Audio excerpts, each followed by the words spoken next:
So I'll have to show you how I finished it. I was gonna label all of the books, but as you can see, I had some trouble. My pen nib wasn't quite small enough, and so it's hard to read some of the writing because it's so very small. So I just stopped at what I was doing and that called it done. So that's that. And I'm going to review A Haunting in Venice and Poirot, The Cornish Mystery, Double Sin, and The Adventure of the Cheap Flat. Yeah, those sound like short stories. That's James's. So there's A Haunting in Venice. Is that a Poirot? It's a Poirot, yes. So I'm going to put this away, so you just talk for a minute, because I won't have much to say anyway, so you go ahead. I don't have much to say. I've been listening to the sports channel. I like San Francisco 49ers, and they got beaten quite badly. I don't even know the score last night, but I don't know. Good defense usually counteracts good offense. But I didn't want to listen to the stupid fans, Baltimore fans. So I turned to what is it called? The Light or something like that. It's kind of like a religious station. They were playing Christmas music, and I kind of like Christmas music. It probably sounds more like a confession thing, but anyway, I tried listening to CBC for a while, and it was just racist, just tokenist racism. Disgusting. I think it was a feed from the BBC. No, it was PBS, maybe from the United States. Jesus. Oh. It's just disgusting. Ooh, cold bum. Sitting on the cooler. So, anyway. Oh, I meant for that to go on that and that to go on that. But I guess you can do whatever you want. Yeah. So what is this? That's kind of like a salsa. Okay. Tomatoes and this is peppers, and that's the Korean barbecue sauce. Okay. Anyway, I'll try half and half. Does that sound? Does not matter to me. Well, I'm glad you mentioned it, because that way I can try it on mine. So you know that I love Suchet as Poirot. So that must mean this was really great, because I put this one above. Yeah. And I don't actually like Kenneth Branagh as no, he doesn't look the part. Here he kind of darkened it up, but here he's got light hair, right? Yeah, yeah. No. But he doesn't act the part either. I mean, Poirot, he knows he's the best. The best. And he's very finicky, right? You just get the impression that this guy, Suchet or whatever it is, Suchet, is finicky, stuff like that. So very proud of his mustaches, so on and so forth. Well, he's very like OCD, right? Yeah. Yeah, you can tell. But anyway, so the character has to be that way. But wow. What a great job. I noticed in the credits that he directed it and stuff too, Kenneth Branagh. And what a story. So good on Agatha Christie. But everything was done perfectly. I can't imagine anybody could do better than this. The story was excellent. So excellent. So I really don't want to give anything away by talking about it. Yeah. If you like mysteries, if you like Poirot, you'll love this. I loved it. So I don't think I need to say anything more about that. It's so awesome. And as for these, not the best Poirot stories. They're honestly so the problem kind of... is the story, not the production. No, but I mean, it wasn't top notch as it wasn't as good as this anyway. They did, wow, such a great job. But yeah, I mean, these weren't the best of Suchet, or however you pronounce it, as Poirot, And these weren't the best Poirot stories, so it just didn't play as well for me. Well, someone once said there are places even where Homer nods, so, or where Homer even nods. So, Yeah. sleeping at the wheel, whatever. And same would apply to Agatha Christie. I don't really distinguish much between her one mystery. I never got much into her short stories, but the novels are. I just find them entertaining, and about equally entertaining. So yeah, you can go ahead and talk about whatever you want. Today is your day. Well, it's Boxing Day today, and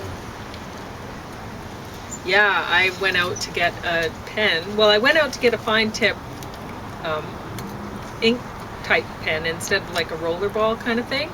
And everyone and his donkey was out shopping. oh right? my gosh, it was so busy.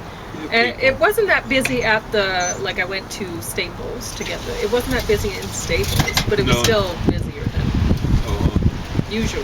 Okay. But it wasn't bad. And yeah, the mall.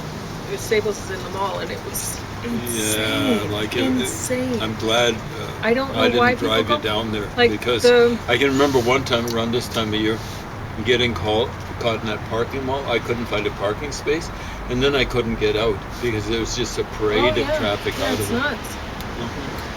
Yeah, it's nuts. So anyway, yeah, we I got the stuff I needed, but I mean it wasn't on sale. Yeah. The Boxing Day sales are not on stuff like pens and pencil leads, which that's what I bought. So and then I came home. I couldn't try the ultra fine tip pen. Like I knew my ultra fine tip marker Sharpie pen was too thick. I tried that at home. And so then I thought, okay, well there's this other kind, I'll try it, I may as well. And too thick. It was even thicker than the ultra fine Sharpie. It was just a pen sort of thing. But anyway, different brands, great right? hopes for Staples. Yeah. So I tried the rollerball thing, and it, as you could see, it worked okay, but it wasn't great. And I like, especially my title, "The River," and by Pauline, by PML. That didn't work out that well, so I decided, okay, that's that. So I'm going to stop there. So I didn't label all the books. I wanted to label all the books, all the titles of the books that I have been working on, and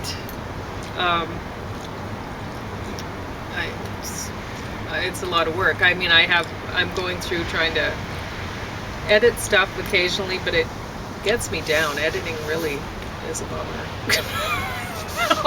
Editing is tough. But so then I just end up, I keep doing more and more of other things, and then I have a big stockpile of books that I don't, and some I don't even go back to editing. They're just sitting there, and I'm like, okay, well I really should just get this published because it's not going anywhere past here. I've already put so much time into editing, and it hasn't changed in a year, so will it change in another year? I hope so. So here's what, not all of it, but I think it was Cicero said. He said, Horace. Horace wrote Horatian Odes, and he said, keep a poem is what I'm going towards. Where he's keep going. a poem tenure. Yeah. And what he meant was, don't sit on it, keep on revising. Yeah. So anyway, we'll see what happens, because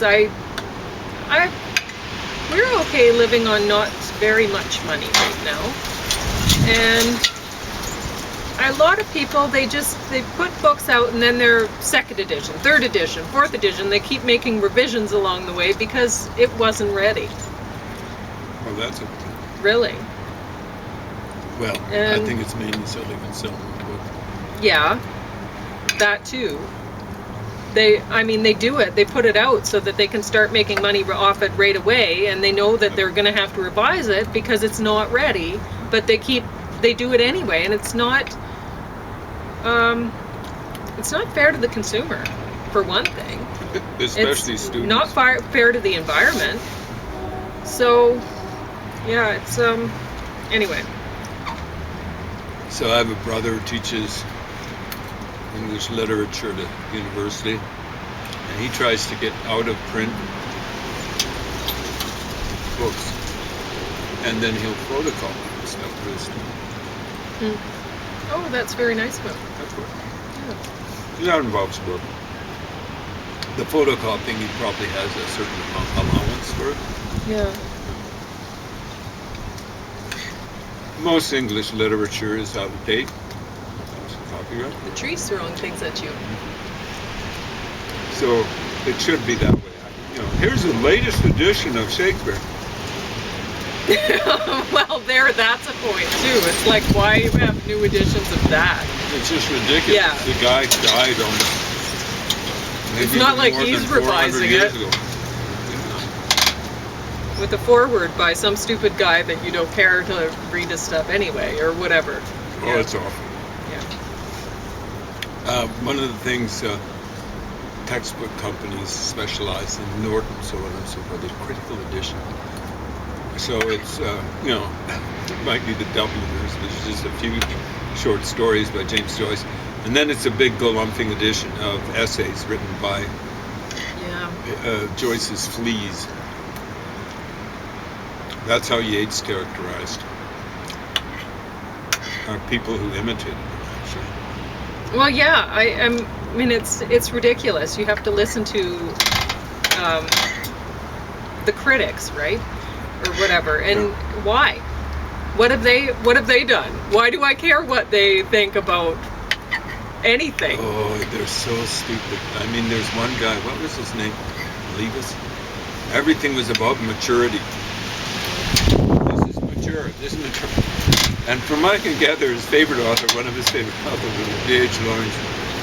D.H. Lawrence wasn't mature on his deathbed. Anyway. So, as it turns out, you have 16 minutes. Anything? I can't think of anything that might interest people. Okay. Of course, there's a lot of stuff that interests people and they get their knickers in a knot, as the English say, but or get their gaunch in a grind. What is the term that they use over here? Get their panties in a twist or something like that. Anyway,